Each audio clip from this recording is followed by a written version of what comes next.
Les voy a invitar a abrir su Biblia en la epístola a los Colosenses. Amén. Cuando hablamos de la obra del Señor, he venido tratando de compartir este sentir en los últimos días que me ha correspondido compartir la palabra con la iglesia. Y reconociendo que hay una obra, un trabajo que hacer, un trabajo de cuerpo, de equipo, y que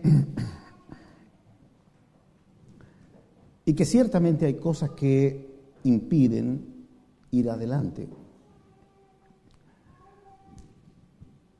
Una de ellas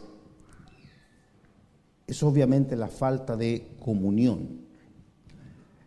Si recordamos el Salmo 133, que creo muy conocido y también lo cantamos muchas veces. Aquel que dice, mirad cuán bueno y cuán delicioso es habitar los hermanos juntos en armonía. Termina ese salmo, me voy a saltar el versículo 2 para decir que ese salmo termina diciendo que allí envía Jehová bendición y vida eterna. ¿A dónde envía bendición y vida eterna? Donde los hermanos se reúnen en armonía. Es decir, comunión, un mismo sentir. El asunto es que el mismo sentir no es fácil alcanzarlo.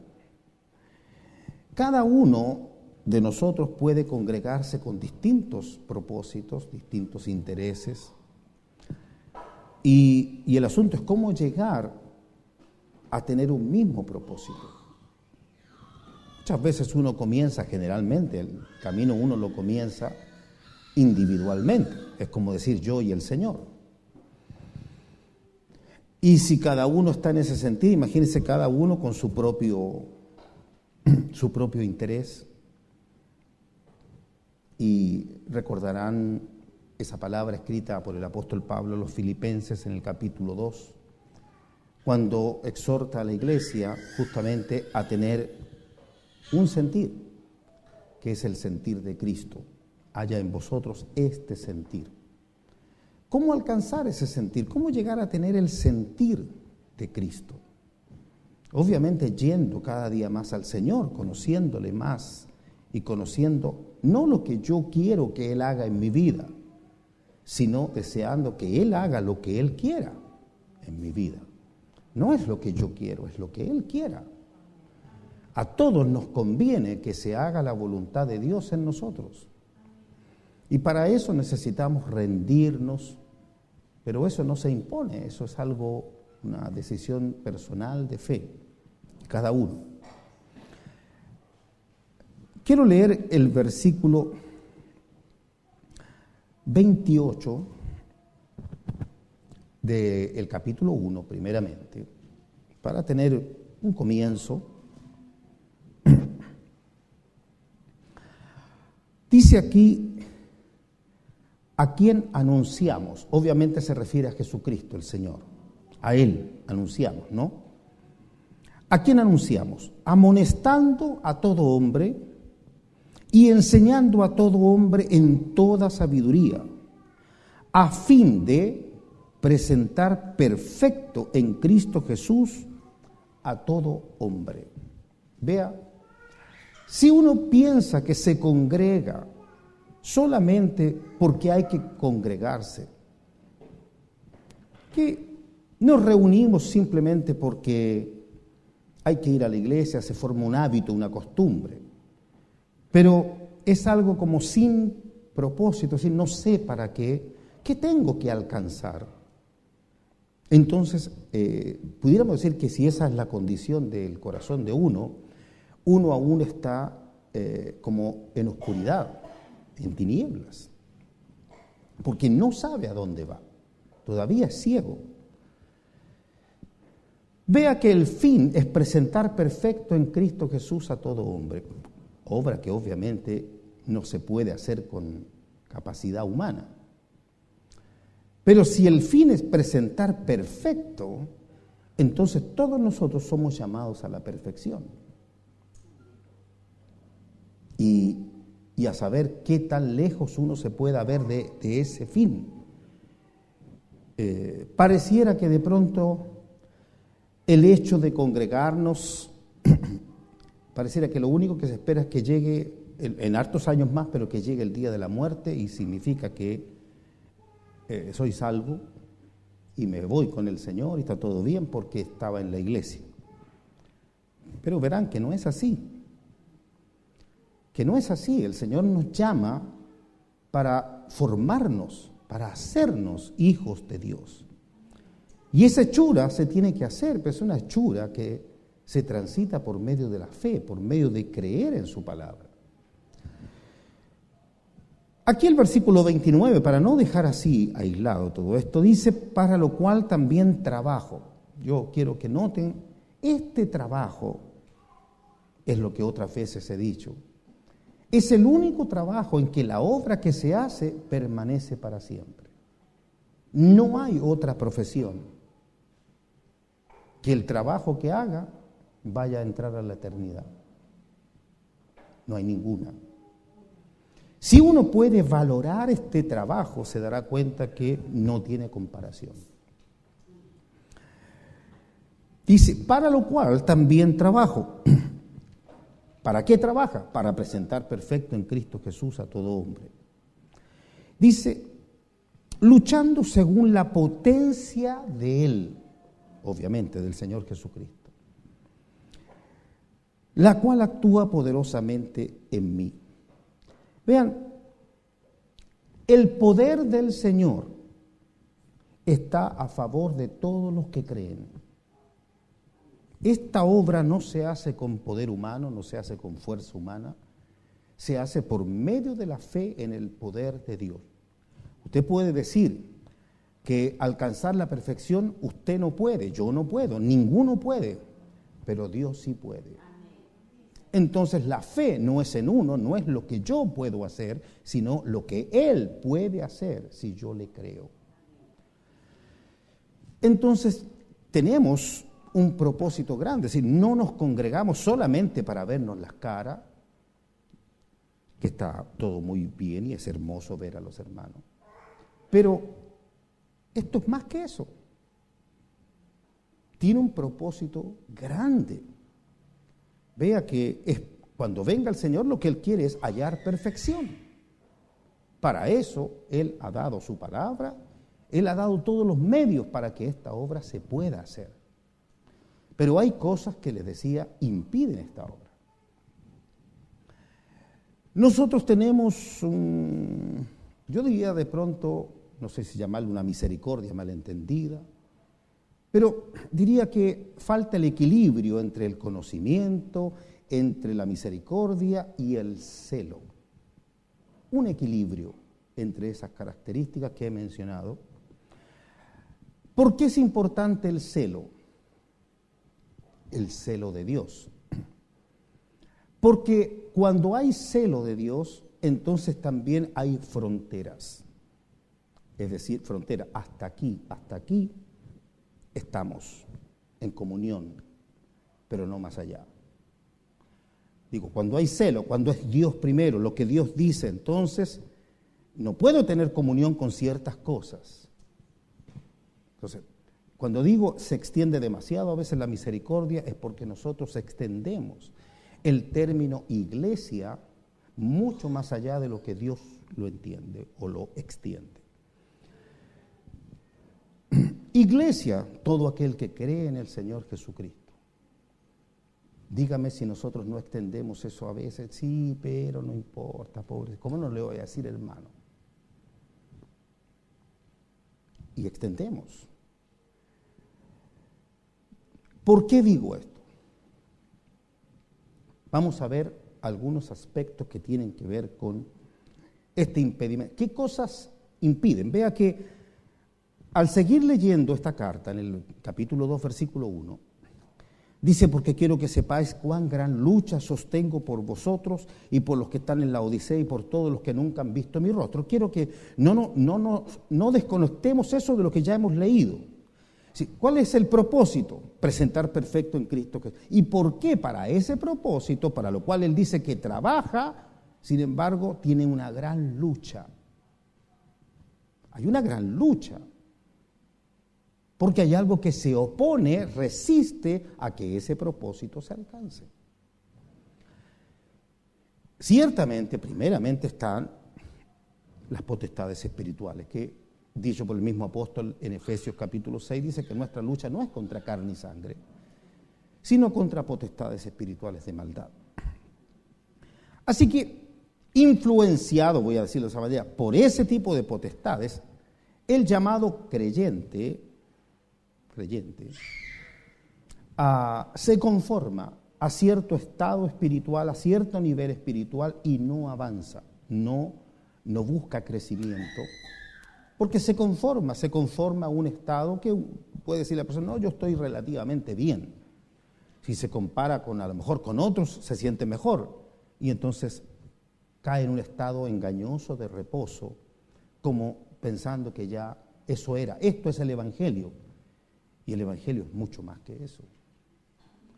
A eso es lo que quiero oír. El Evangelio es un camino de perfección, es un camino de santidad. Entonces, no es para quedarse en el camino, es para llegar a la meta. El camino, por ejemplo, el Señor Jesucristo dijo, yo soy el camino. Pero el camino nunca es el fin. El camino es un medio para llegar a un fin. Entonces, dice que hay una gran lucha. Dice, versículo 2, para que sean consolados sus corazones. Y aquí, vean este propósito. Unidos en amor. ¿Qué importancia es, primeramente, aprender a amarse? Pero no ese amor, disculpen que lo diga así, pero no ese amor sentimentaloide. Que esos amores, cuando son probados, no resisten la prueba. No esos amores de que te quiero, a veces, si vienen esos amores que pasan juntas, hermanos o hermanas, se visitan, y eso dura poco. De ligerito se pelearon. Y después venga la restauración, es más difícil que toda esa supuesta. No, yo no me refiero a eso, no lo entendamos mal el amor. Cuando se trata de amor de Dios, es un amor en su propósito. Es amar para que el otro también alcance el propósito de Dios. No amar como diciendo, yo veo que el hermano, que la hermana va en un camino desviado, pero no importa, total, yo lo quiero harto. Eso no es amor. Porque ¿cómo puedo ver a alguien que va desviándose y me da lo mismo, total, yo lo amo? Entonces, el amor tiene que ver con amar para salvación, amar para edificarse, para ayudarse mutuamente, pero no, vuelvo a estas cosas, digo, ayudarse mutuamente y podemos pensar en ¿qué te falta, hermano? Arroz, está bien eso, está bien, pero es mucho más que eso. Si yo doy todo eso, es como dice Primera de Corintios, si doy todos mis bienes para dar de comer a los pobres y no tengo amor, de nada me sirve. El amor es para salvación. El amor es para ayudar a otro a alcanzar también la misma meta. Y aquí usted está leyendo. ¿Qué es lo que Dios espera de su pueblo, de su iglesia? Camino de perfección. Un camino que nos lleva constantemente, como también está escrito, de gloria en gloria, en el conocimiento del Señor. Pero nos vamos a encontrar con luchas. ¿Por qué razón?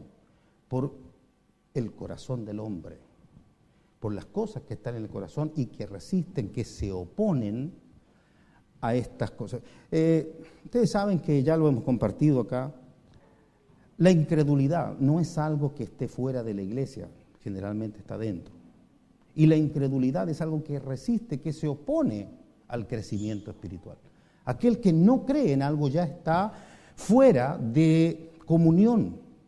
¿Cómo podemos ir juntos si no creemos lo mismo? ¿Qué dice la palabra? ¿Andarán dos juntos si no estuvieran de acuerdo? Entonces, mirad cuán bueno y cuán delicioso es habitar los hermanos juntos y en armonía. Pero esa armonía lo tiene que producir la palabra de Dios. Que todos al creer anhelemos lo mismo, creamos lo mismo y vamos en la misma dirección, ayudándonos ahora mutuamente, ayudándonos para alcanzar aquello. Entonces, ¿qué cosas te está impidiendo? Por ejemplo, así, ¿no? ¿Qué cosas le impide a uno? ¿Qué cosas le impide al otro? Pueden ser cosas distintas. Entonces, ¿cómo nos ayudamos a superar todos los obstáculos, todas las luchas espirituales o de incredulidad, de distinta índole? Eso tiene que ver con el amor. Amor para salvación. Hay una palabra aquí, dice, unidos en amor hasta alcanzar todas las riquezas de pleno entendimiento. Aquí es donde uno pudiera, no quisiera dar lugar a la imaginación, pero solamente básese en lo que está escrito. ¿Qué será todo aquello que? Todas las riquezas de pleno entendimiento, pleno, completo entendimiento, donde ya no hay misterios, donde todo es claro, donde todo es nítido, hasta alcanzar. Dice allí, lo dice, ¿lo cree usted que usted puede alcanzar eso? Vea si es para algunas personas en especial o es para toda la iglesia. Hasta alcanzar todas las riquezas de pleno entendimiento a fin de conocer el misterio de Dios el Padre y de Cristo. ¿En quién? En ese misterio. ¿En quién? Están escondidos todos los tesoros de la sabiduría y del conocimiento. A eso nos quiere llevar el Señor. A que uno tenga entendimiento del Señor, entendimiento de su voluntad, entendimiento de todo lo que Él es. Porque está hablando de ese misterio, de ese oculto que hay entre el Padre y el Hijo, ese misterio de la deidad misma. Allí, en ese misterio, en ese lo que es figuradamente el lugar santísimo, es el llegar a ver, el llegar a conocer, a comprender todas las cosas cabalmente, claramente, ver todo pleno, porque aquí está hablando de un conocimiento pleno. No es un conocimiento mediano, recuerda lo que dice ahí 1 Corintios 13, en parte conocemos y en parte profetizamos, pero aquí no está hablando de en parte, está hablando de plenitud. ¿Cómo llegar a eso? Bueno, es perfección. ¿Y esto es posible? Si no fuera posible, no estaría escrito. Entonces, ¿cómo avanzamos en estas cosas? Y tiene que ver realmente con conocer el amor del Señor, que produce este propósito. Es decir, de tal manera amó Dios al mundo que ha dado a su Hijo unigénito. Dios amó y dio a su Hijo. ¿Para qué?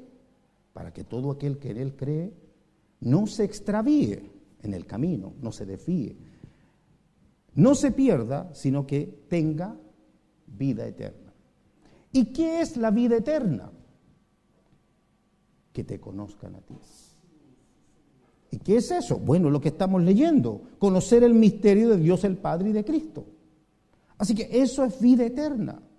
Si el Señor nos amó para que tengamos vida eterna, si nos amó para que llegásemos a esta plenitud, a este conocimiento, y nadie en el camino se desvíe, se pierda, se extravíe por el engaño del maligno, por el engaño de la carne. Y entonces dice, y esto lo digo para que nadie os engañe con palabras persuasivas. Que nadie nos saque del camino, nadie nos saque del propósito. Conocer plenamente al Señor, conocer la verdad, conocer todo, a fin de que haya pleno entendimiento, completo entendimiento. Entonces, hay etapas que uno va pasando en que en ciertas cosas tiene entendimiento, el Señor va dando de a poquito, pero ¿cuánto nos falta? Ciertamente falta. El mismo apóstol Pablo dice, ni yo creo haberlo alcanzado ya. pero prosigo a la meta. Y el asunto es ese, que uno no pierda el sentido del por qué se congrega, que realmente tenga claro que vamos en un camino, vamos en una dirección, y que para llegar a eso necesitamos justamente ver por eso este amor de poder animar al otro, exhortar al otro, estimularlo, corregirlo si va desviándose, a fin de tener siempre un mismo sentir, que no hayan divisiones, que no hayan pleitos, todas esas cosas impiden. Pero quiero hacerles notar primeramente uno de los problemas graves que impiden, y como decía, poner frontera. Fíjese lo que implica esta palabra, la inconstancia. ¿Qué pasa con las vidas que son inconstantes? ¿Podrán en ese estado transitar el camino? Yo quiero hacerle notar esto porque la inconstancia trae como consecuencia perdición. Decía, para que ninguno se pierda, pero una de las cosas que produce perdición es la inconstancia. Quiero mostrarle algún pasaje sobre esto de la inconstancia, primeramente en el libro de Santiago, carta de Santiago. En el capítulo 1,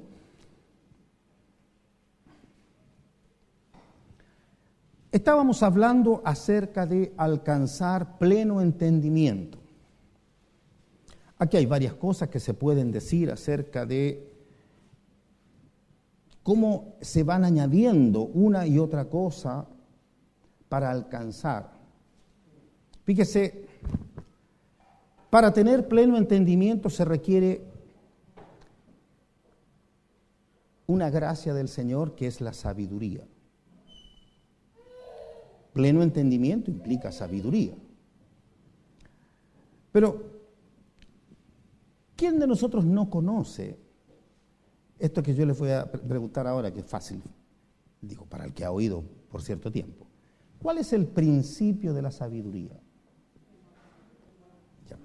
Fíjense cómo se van entrelazando, colocando eslabones de una cadena, ¿sí?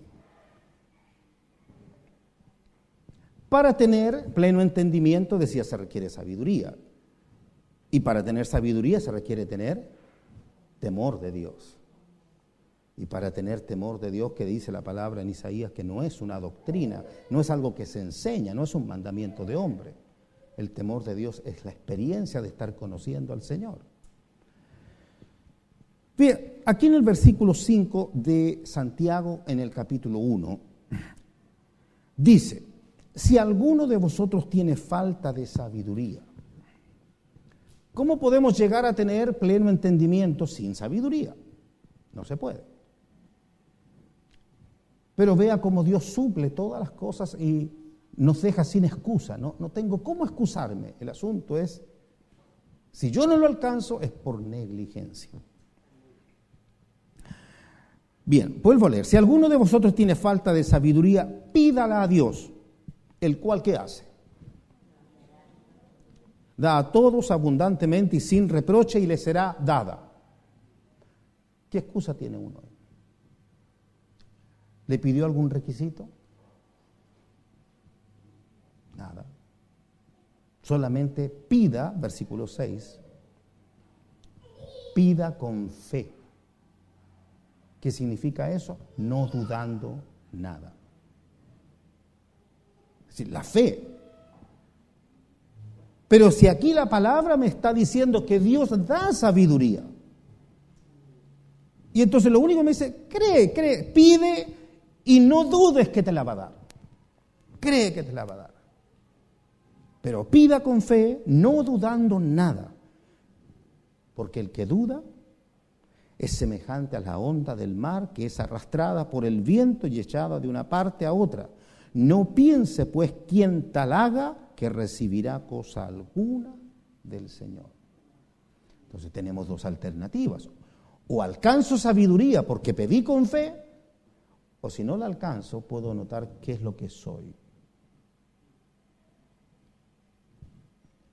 doble ánimo, un corazón inconstante, que no persevera en ese pedir, por ejemplo, en esa búsqueda de la sabiduría, sino que es como decir, un día sí y otro día no. Un día lo quiere, puede orar, ayunar, buscar y todo lo que quiera, y después, no sé, una semana después ni se acuerda que estaba pidiendo eso. Si no recibe en forma inmediata, es como que ya, no pide más. ¿Y qué dice el Señor de eso? No recibirá cosa alguna del Señor.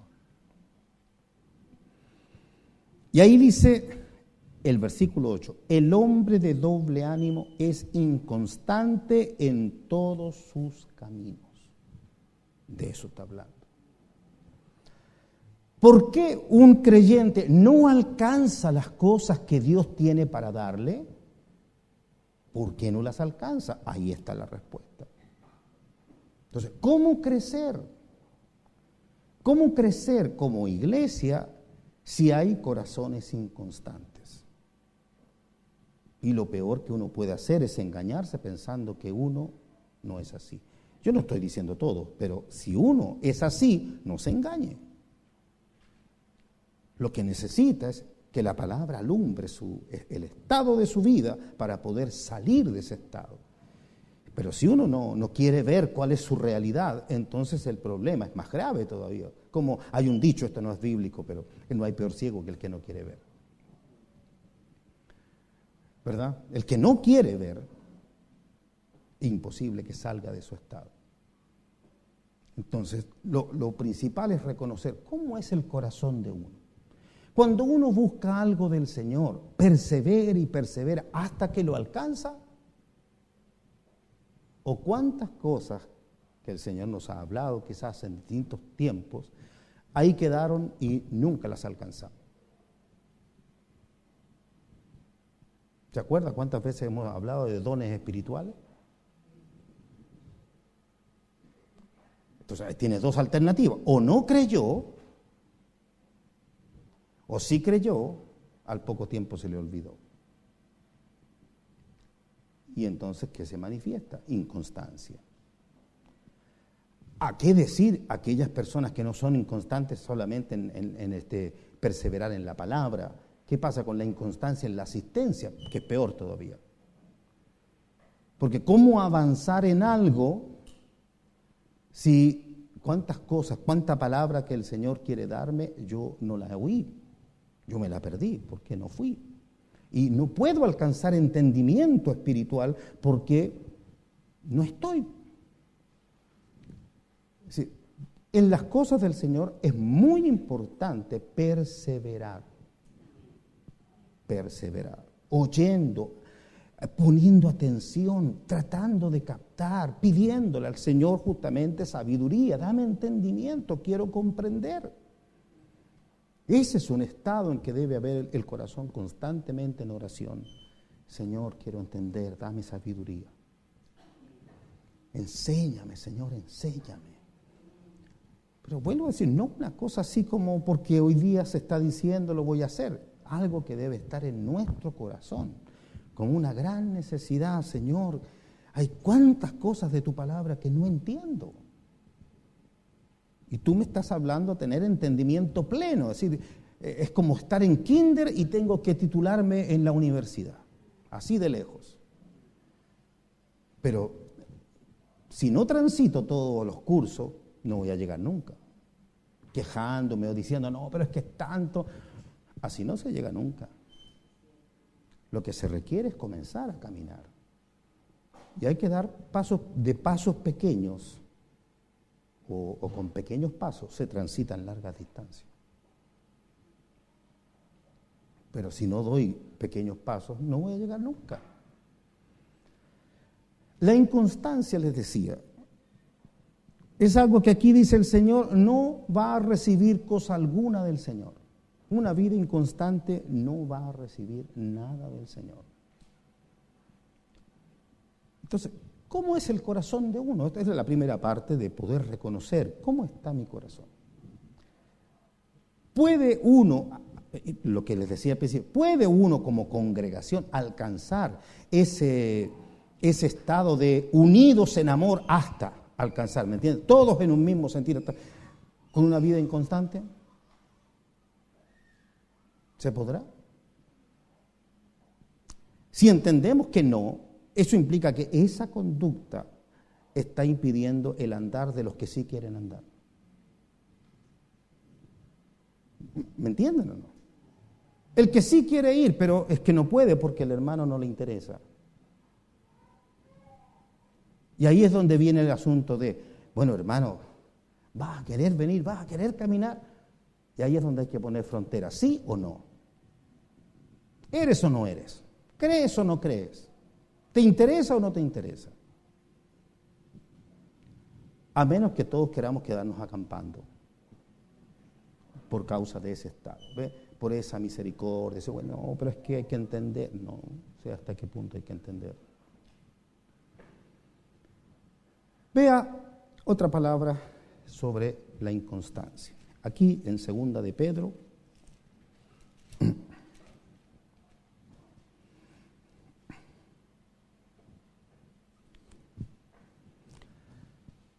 que el Señor es paciente, ciertamente. Creo que podemos reconocer que Él ha sido muy paciente para con nosotros. Por ejemplo, en el versículo 9 del capítulo 3, dice, hablando de la venida del Señor, versículo 9, capítulo 3, dice, el Señor no retarda su promesa, según algunos la tienen por tardanza, sino que es paciente para con nosotros, no queriendo que ninguno perezca, sino que todos procedan al arrepentimiento. Amén. Él tiene paciencia. ¿Por qué retarda su venida? Porque no quiere que ninguno perezca, sino que todos procedan al arrepentimiento. O sea, ¿arrepentirse de qué? De un mal andar. Porque está diciendo paciente no con el mundo, dice con nosotros es paciente. Bien, dicho eso, vamos al versículo 15 del mismo capítulo. Y tened entendido, ¿ve que está hablando de la paciencia, hermano? Y tened entendido que la paciencia de nuestro Señor es... ¿Qué es lo que quiere el Señor? Que seamos salvos. ¿Qué le decían delante yo cuando decía el amor? ¿Qué tiene que ver el amor? El amor es que nos amemos para ser salvos. Dios es paciente para que ninguno se pierda. Entonces, aquí estamos, por ejemplo, si nos miramos las caras, aquí todos los que estamos aquí, ojalá el sentir de nosotros fuera...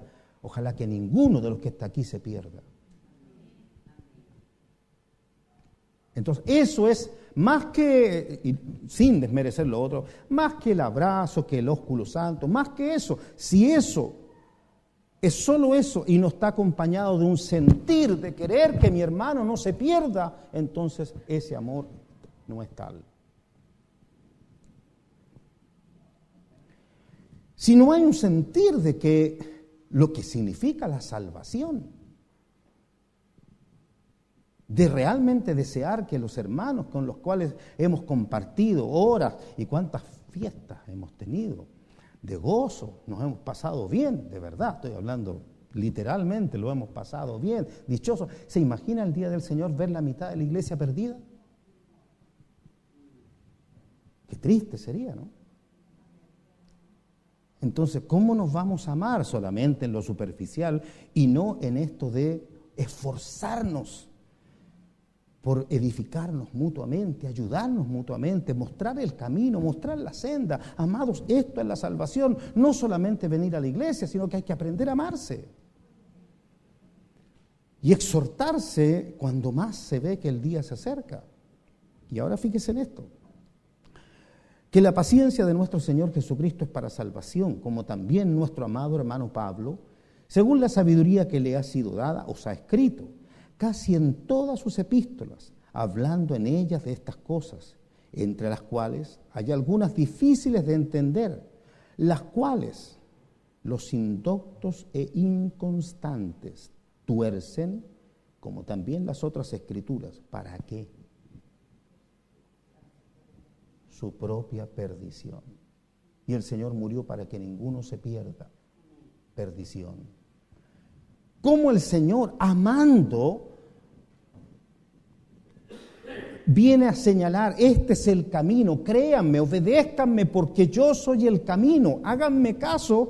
Y sin embargo, ¿ve? La inconstancia, el no perseverar en su palabra, produce perdición. Se tuercen las Escrituras para su propia perdición. Porque no se entiende. Es decir, aquí dice cosas que escribe el apóstol Pablo, dice algunas de ellas difíciles de entender, lo dice otro apóstol. Son difíciles de entender. ¿Y qué es lo que nos quiere dar el Señor? Entendimiento pleno, completo. ¿Pero cómo? Perseverando. Perseverando.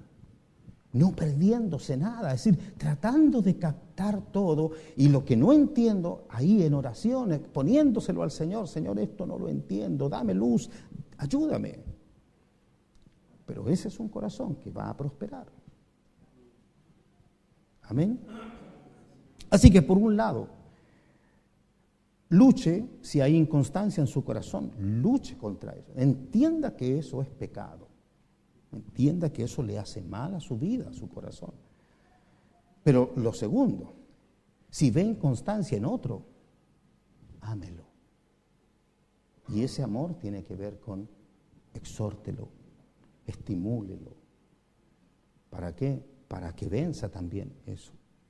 Entonces, así nos vamos ayudando mutuamente a que estas cosas realmente salgan del corazón. Amén. Ese doble ánimo. Bien.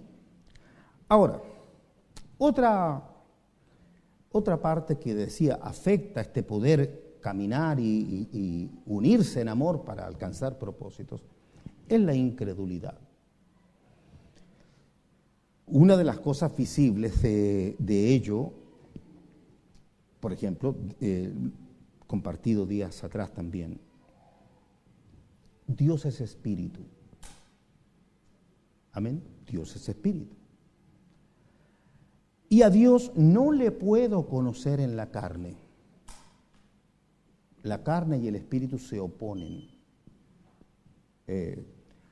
También la palabra dice que el hombre natural no percibe las cosas que son del Espíritu de Dios y para él son locura, no las puede entender. Y estamos hablando de alcanzar entendimiento. Por lo tanto, para conocer a Dios se requiere en forma absoluta una vida espiritual. Si no hay vida espiritual, no hay posibilidad alguna de tener comunión con Dios, que es espíritu. Vida espiritual tiene que ver con morir a la carne y resucitar juntamente con Cristo, unirse a Cristo en todo lo que Él diga y renunciar a la vieja vida. Eso es lo primero. Para alcanzar lo que es el fruto del Espíritu. Lo citamos si quiere, yo creo que toda la iglesia se lo sabe. Amor. Ustedes siguen. Amor. Achúntenle, pues. Amor, gozo, paz, benignidad, bondad, fe, mansedumbre, templanza. Amén. Fruto del Espíritu. Evidencia de que el Espíritu habita en su corazón. Una vida espiritual. Y ahora viene el bautismo en el Espíritu. Y decía, incredulidad. ¿Cuántas vidas no lo han recibido? No por ignorancia, sino por incredulidad.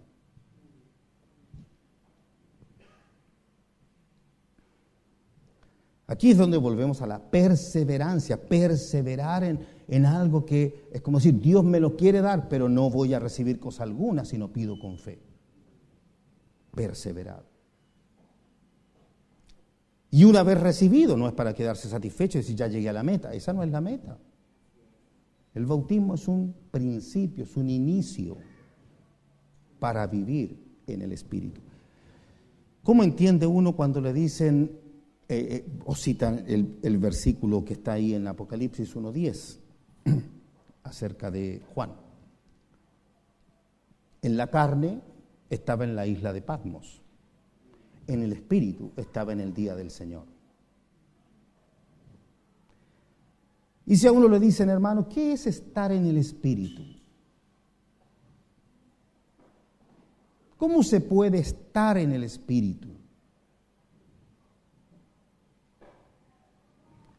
Y ahí les podría dejar eso de tarea para la casa. ¿Qué es estar en el espíritu? Porque si no sabemos lo que es estar en el espíritu, ¿cómo podríamos estar en el espíritu? Juan estaba en el espíritu en el día del Señor. Entonces, la realidad de ser bautizado en el Espíritu Santo y de permanecer lleno del Espíritu es una gran necesidad en la iglesia.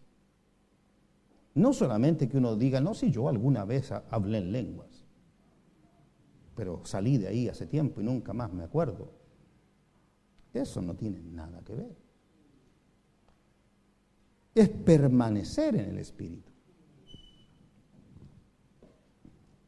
Sin esa realidad, sin esa inclinación, sin esa búsqueda, no se puede ser espiritual. ¿Cómo ser espiritual si las cosas del Espíritu no me interesan?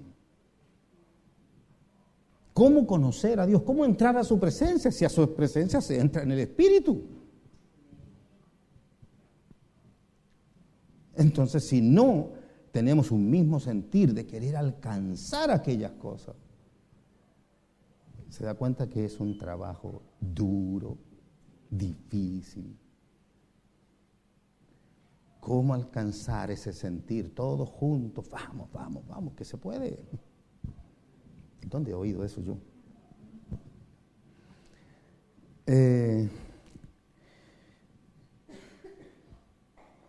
En segunda de Timoteo,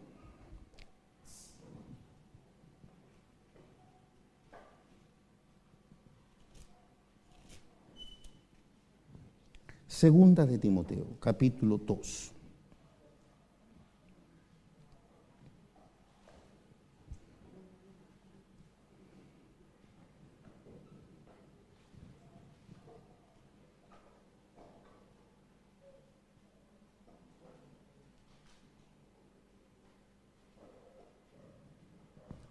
Versículo 22. 2:22. Dice aquí, huye también de las pasiones juveniles. Atención, jóvenes. Huye. Eso es como decir, hay peligro, hay un peligro. Huye también de las pasiones juveniles. Y sigue la justicia, la fe, el amor y la paz, con los que de corazón limpio invocan al Señor. Fíjese cómo le dice, ¿ve que hay frontera? ¿Con quiénes puedo tener comunión? Con los de corazón limpio. Que invocan, es decir, que claman, que buscan al Señor. Entonces, con ellos sigue la justicia, la fe, el amor y la paz. ¿Ves? Es como estimulándonos a alcanzar, a llegar, a tener estas cosas. Tengo que alcanzar la justicia de Dios, tengo que alcanzar esa paz de Dios. ¿Y con quiénes entonces? Con los que están en la misma búsqueda, con los que anhelan las mismas cosas. Eso se va produciendo, esa comunión. Allí envía Jehová bendición y vida eterna. Les vuelvo a recordar el Salmo 133, eso de vivir en armonía. Allí envía Jehová esa bendición. Y esa bendición es revelarse. Dios se da a conocer, se revela. En medio de Primera de Corintios 2, ¿se acuerda eso? Capítulo 3 dice, no pude hablaros como espirituales. No pude, algún impedimento, no se le puede. Ve a toda la iglesia, y también el apóstol Pablo está marcando frontera. Hay todo un número de iglesias a la cual no se le puede hablar espiritualmente porque anda en pleitos, divisiones y cosas así.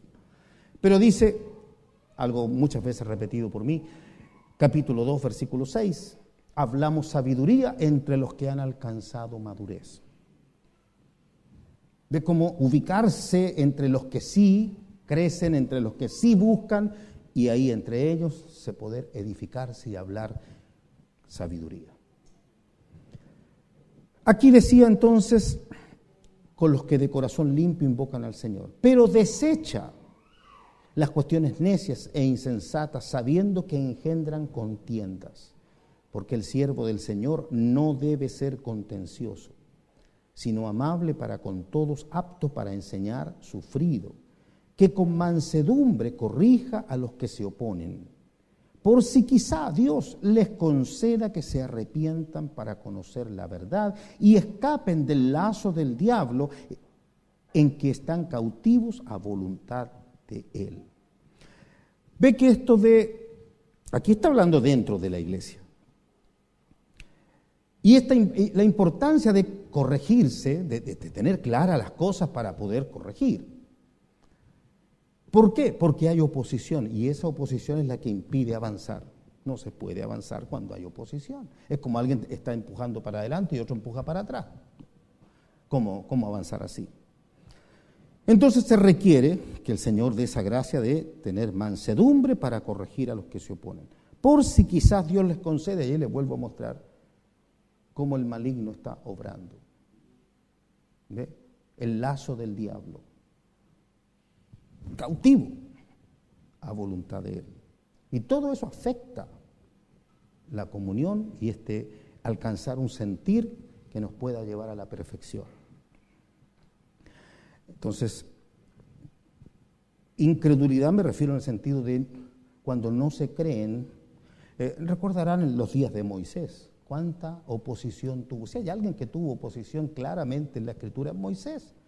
Moisés tenía mandamiento del Señor de llevar a su pueblo desde un punto al otro, es decir, había que transitar el camino, el desierto.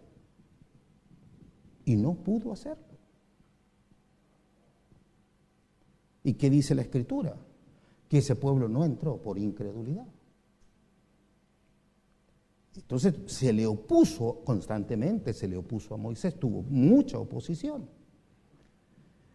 Y algo que se pudo haber hecho en muy poco tiempo, duró 40 años y los que entraron fue otra generación, no la que salió de Egipto. La incredulidad impide avanzar y ellos pasaron y perdieron tiempo y anduvieron dando vueltas en el desierto sin poder avanzar por una simple razón, incredulidad. La incredulidad impide. Una de las cosas que me hace ver esto, les voy a compartir esto de Gálatas capítulo 1, una de las cosas que es importante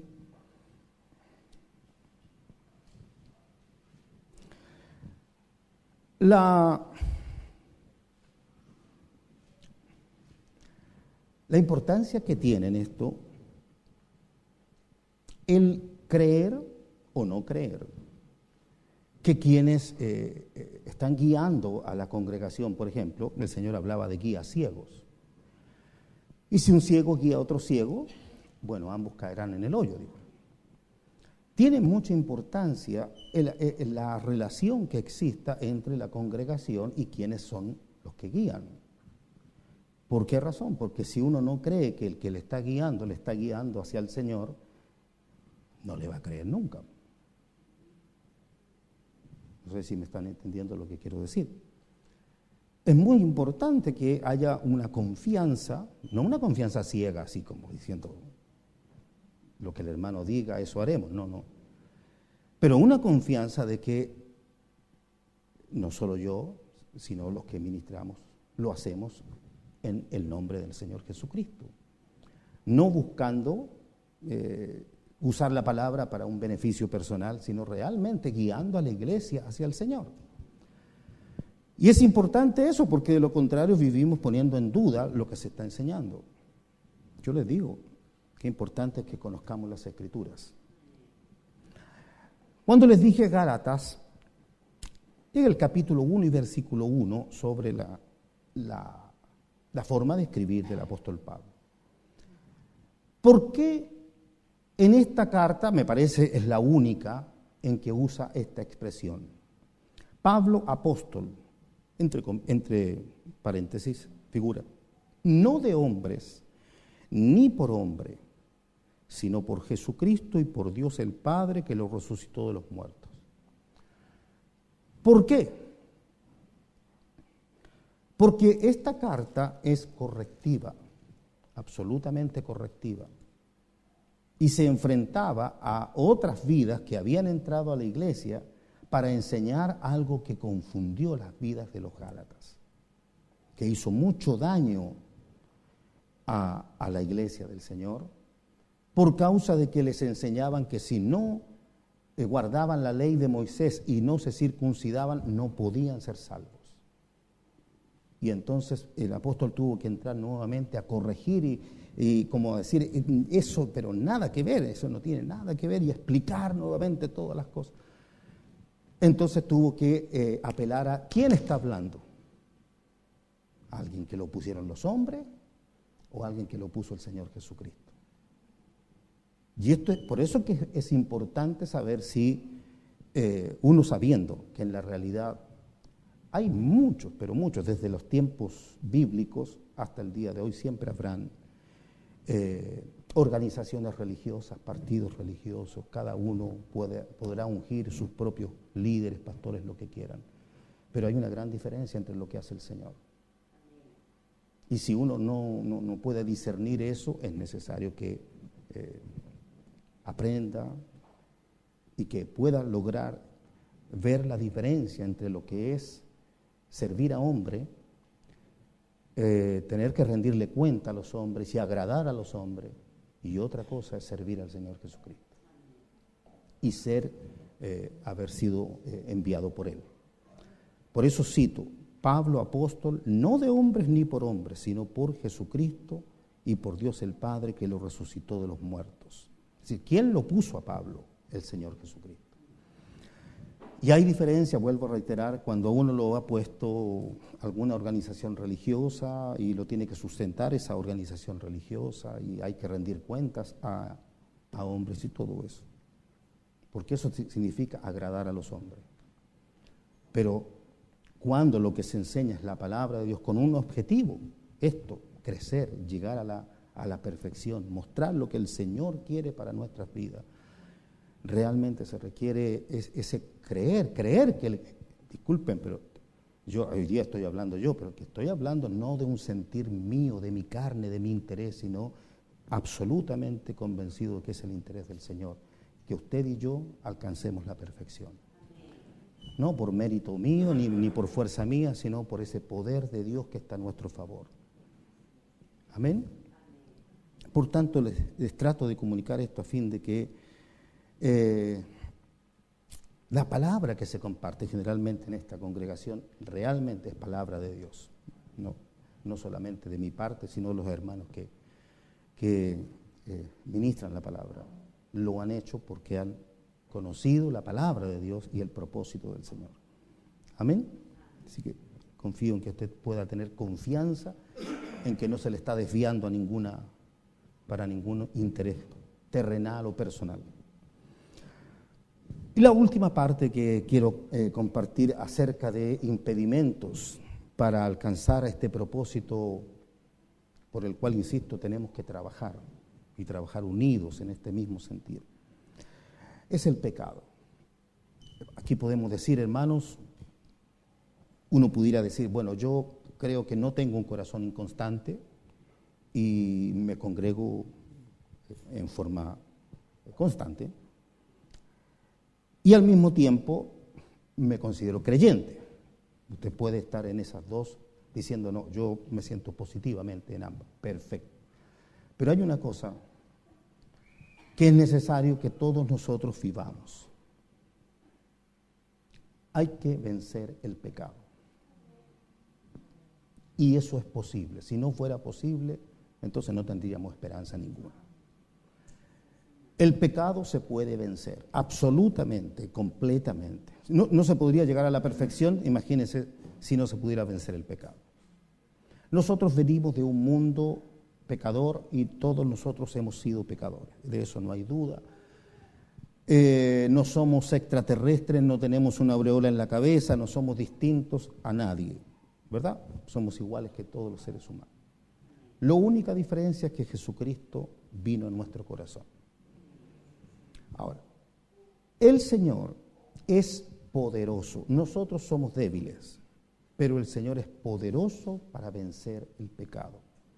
Entonces, ¿por qué esto es importante? Que pudiera ser algo medio evangelístico, medio básico, pero no. Uno pudiera llevar años en la iglesia y todavía estar afligido porque hay pecado que no puede vencer.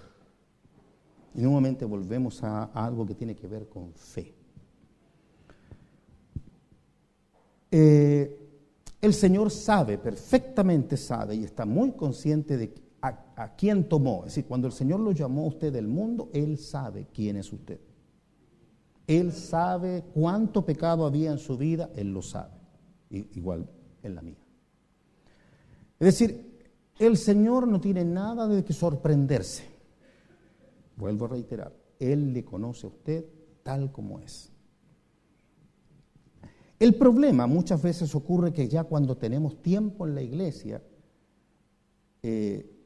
y hay algunos, pudieran haber algún tipo de pecado oculto, entonces uno mismo trata de ocultarlo. ¿Para qué? Por el qué dirán los hermanos. ¿Qué van a decir los hermanos si supieran? Entonces se va haciendo una prisión, donde la persona sabe que tiene problemas en alguna índole, de algún grado, pero no quiere que se sepa, por el qué dirán, si supieran los hermanos. Lo interesante es que Dios sabe. Y aquí es donde uno necesita realmente dar pasos de fe y no pretender construir un edificio espiritual de algo que está arruinado. No tratemos de levantar o de aparentar haber crecido si nuestra vida todavía mantiene pecado en el corazón.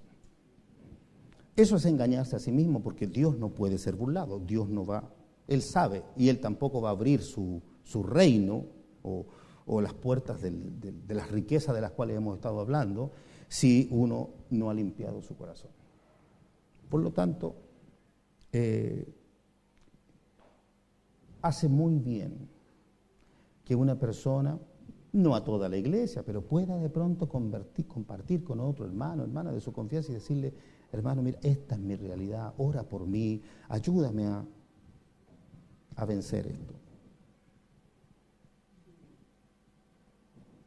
Y le aseguro que hace bien, buscando ciertamente hermanos maduros, no alguien que sea chismoso y después lo sabe toda la iglesia. No. Vidas maduras que sepa que son prudentes y que realmente aman, entonces, pero hace bien. No aparentar que todo está... ¿Cómo está, hermano? Bien, gracias al Señor. Y a veces no está tan bien. Y eso muchas veces se refleja en el culto. No hay culto, ¿por qué? Porque ahí está el acusador, dice, va a levantar las manos aquí y mira lo que estaba haciendo en delante. Todo esto es una lucha espiritual que se da y que a veces podemos tratar de tener un culto espiritual, todo eso, no, y hay una realidad que está hablando y dice, no, aquí hay pecado. Hay pecado en la congregación. Y con pecado no se puede ir adelante, no se prospera. Entonces, si hay algo que pudiéramos juntarnos, por ejemplo, todos los que son constantes, los que no se pierden en culto, ya, nos juntamos todos, ¿usted cree que por eso vamos a avanzar? Si hay pecado, de uno afecta a todo el cuerpo. Todo el cuerpo. Y ahí podrá ver usted el pecado de Acán. Toda la nación perdía las batallas y todo eso porque había pecado. Iglesia de Corinto, capítulo 5, reprendida toda la iglesia porque había uno que estaba pecando. Así que afecta a todo el cuerpo. Si participamos de la cena del Señor, decimos la cena, el pan, todos nosotros seríamos el pan, un solo pan, pero sin levadura. Y si alguien tiene levadura, un poco de levadura leuda toda la masa. Entonces, ¿qué necesitamos? Venir al Señor en luz, en transparencia y reconocer, Señor, esto es lo que yo soy. Confesar. Por ejemplo, libro de Proverbios, capítulo 28.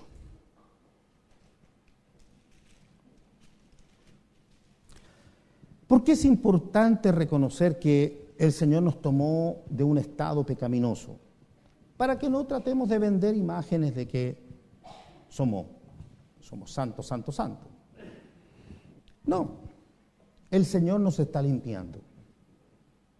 Él nos ha perdonado nuestro pasado y nos ha llamado a Él para comenzar a lavarnos de todo pecado. Entonces, no dejemos de transitar ese camino. Y si hay algo que está mal en nuestra vida, atrevámonos a echarlo fuera de nuestro corazón. Esa autenticidad, esa sinceridad, verá que le hace bien. Fíjese aquí, en el capítulo 28 del libro de Proverbios, versículo 13. El que encubre sus pecados no prosperará. ¿Ve? Hablando de crecimiento, prosperar. No olvídese de la prosperidad que se predica por ahí. No es eso. Es en este camino para llegar a ese entendimiento pleno, a esa riqueza de todo lo que es la sabiduría. No se puede si hay pecado. ¿Recuerdan lo que dice Isaías 35? Camino de santidad será llamado. No pasará inmundo por él. El que anduviere por este camino, por torpe que sea, no se extraviará. ¿Ve? El que anda en Cristo no se pierde, no se extravía, pero es un camino de santidad. Con inmundicia no se puede pasar. Entonces, el que encubre sus pecados no prosperará, mas el que los confiesa y se aparta alcanzará misericordia. ¿Ve? Alcanza misericordia. Dios es misericordioso cuando uno se arrepiente, cuando le duele su pecado y cuando se atreve a venir y confiesa su pecado. Entonces, Señor no solamente le perdona, sino que le limpia del pecado. Pero no tratemos de dar una impresión de que todo está bien cuando no está bien, sino que al contrario, honestamente, Señor, he pecado. Necesitamos que el Señor... Y en esto se va manifestando esta necesidad de ayudarnos mutuamente, confesar unos a otros las ofensas, así está escrito, confesándolas unos a otros y perdonándoos unos a otros. Si alguno tuviera queja contra otro, de la manera que Cristo nos perdonó, así también debemos hacerlo nosotros. Amén. Restaurando el corazón. Vean Primera de Juan, por favor.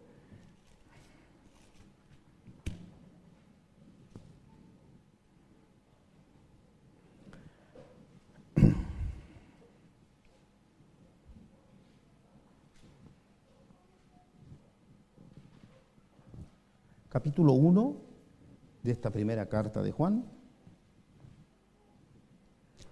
y versículo 8. 1:8. Primera de Juan 1:8. Si decimos que no tenemos pecado, ¿qué hacemos? ¿Se dan cuenta? Nos engañamos a nosotros mismos y la verdad no está en nosotros. Si confesamos nuestros pecados, Él es fiel y justo para perdonar nuestros pecados y no solamente perdonar, y limpiarnos de toda maldad. ¿Ve que Él puede limpiar? Pero si lo ocultamos, no habrá prosperidad. Lo que necesitamos es confesar nuestros pecados, sabiendo que Él es fiel y justo para perdonar nuestros pecados y limpiarnos de toda maldad. Si decimos que no hemos pecado, le hacemos a Él mentiroso y su palabra no está en nosotros. El poder reconocer estas cosas hace bien. ¿Cómo se prospera? En luz. No ocultando nada, siendo honestos y realmente acercándonos al Señor de esta manera. Si he pecado, si algo hice mal, arrepentimiento, reconociendo que con pecado el Señor se rompe la comunión, se rompe la relación donde hay pecado. Entonces, para que eso sea restaurado, necesitamos confesar y que el Señor nos perdone y nos limpie de todo pecado. Amén. En Juan, vamos a terminar con esta palabra del Evangelio de Juan, por favor, ahí en el capítulo 8. Esta área.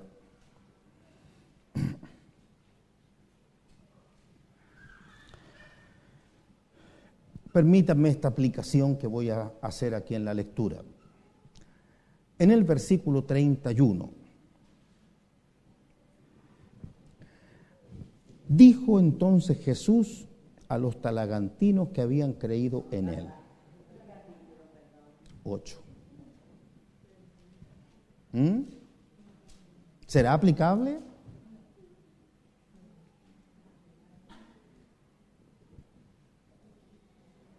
¿Será esta palabra solamente para los judíos?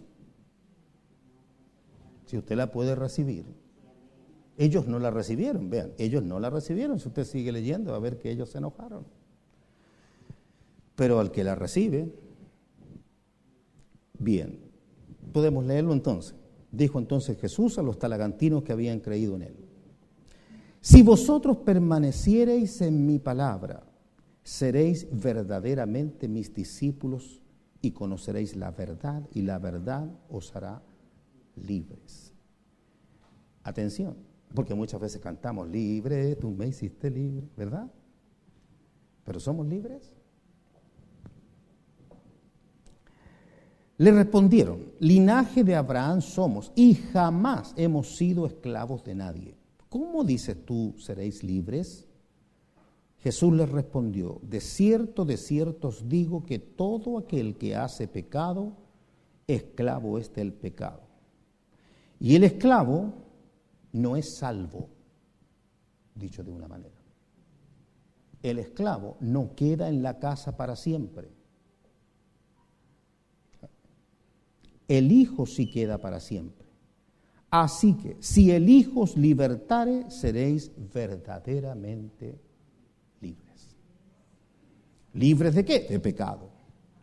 El Hijo puede libertar de pecado. Una persona libre de pecado es una persona que lo podrán tentar con todo lo que quieran y no va a pecar, porque está libre de pecado. Eso es Jesucristo. Él fue tentado en todo, pero sin pecado. Y Él es el perfecto. Él puede entonces hacernos perfectos a nosotros. Y entonces no va a impedir el que seamos tentados. El Señor Jesús fue tentado y Él va a permitir la tentación, pero también Él da la salida. Entonces, ¿qué es lo que necesitamos? No que no vengan las tentaciones, sino que Él limpie nuestro corazón de todo pecado, y si está limpio el corazón, le podrán ofrecer lo que quieran, pero no hace comunión porque no hay esa concupiscencia en el corazón. Por lo tanto, no va a ser atraído por el pecado porque el Señor lo ha limpiado. Si el Hijo os libertare, seréis verdaderamente libres. Eso es lo que es ser libre. Que lo puedan tentar con cualquier cosa y nada le atraiga, porque lo único que le atrae es las cosas de Dios, lo santo, lo puro, lo verdadero. Eso es la obra que el Señor hace. ¿Queremos que la haga? Entonces, ve que hay un camino, hay todo un trabajo, Señor. Si hay inconstancia en nuestro corazón, Señor, limpia este corazón inconstante. Esos afanes, esos intereses en otras cosas y todo eso ahoga la palabra. Limpia mi corazón. Si hay incredulidad, nuevamente, ayúdame a creer a tu palabra. Ayúdame a creer. Y si hay pecado, no lo oculte. Sáquelo a luz, confiéselo. Y en el Señor está la respuesta, está la solución.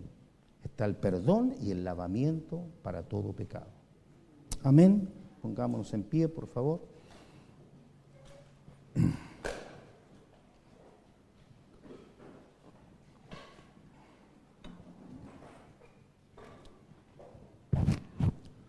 Bendito es tu nombre, Señor. Quiero darte gracias en esta hora, Señor mío, porque tu palabra nos alumbra el camino por el cual debemos andar. Tu palabra, Señor, nos muestra cuál sea el estado de nuestro corazón. Y cuánta necesidad tenemos nosotros, Señor, de que tú estés siendo real en nuestra vida, no solamente conceptos religiosos, sino tu Espíritu y tu palabra obrando en nuestro corazón, lavándonos, Señor, de todo pecado, de toda injusticia, Señor, tratando en nuestro corazón, Señor, santificándonos. Padre de gloria, Señor mío, queremos alabarte, reconocerte, Señor, que tú has extendido tu mano de misericordia para tratar con nosotros, Señor, y para encaminarnos por el camino de la salvación, para mostrarnos por dónde debemos andar, qué cosas debemos hacer, cuánto debemos creer y anhelar, Señor, tu gracia, tus dones, todo lo que tú tienes para nosotros, todo ello, Señor, lo necesitamos. Señor mío, necesitamos aprender a amar como tú nos amas a nosotros. Señor, nos amas para que seamos libres, para que seamos salvos.